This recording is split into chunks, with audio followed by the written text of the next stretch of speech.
Microsoft, জি হ্যাঁ, Microsoft নাম তো সবাই জানেন। আর মাইক্রোসফট সারা বিশ্বের মধ্যে কত বড় একটা কোম্পানি এটা জানে না এমন কেউ নাই। আপনি যদি বেকার, হাউসওয়াইফ বা স্টুডেন্টও হন, আপনার কাছে যদি কম্পিউটার বা ল্যাপটপও না থাকে, আপনি আপনার হাতের অ্যান্ড্রয়েড মোবাইল দিয়ে কাজ করেই মাইক্রোসফট কোম্পানি থেকে স্মার্ট একটা অ্যামাউন্ট আপনি ইনকাম করতে পারবেন।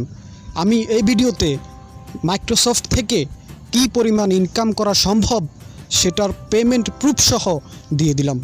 এই ভিডিওতে যদি আপনাদের সাড়া পাই, তাহলে খুব শীঘ্রই কিভাবে কাজ করতে হয় সে বিষয়ে ভিডিও আপলোড করে দিব। মাইক্রোসফটে কিভাবে কাজ করবেন এই বিষয়ে ভিডিওটি পেতে এখনই এই চ্যানেলটি সাবস্ক্রাইব করে রাখুন।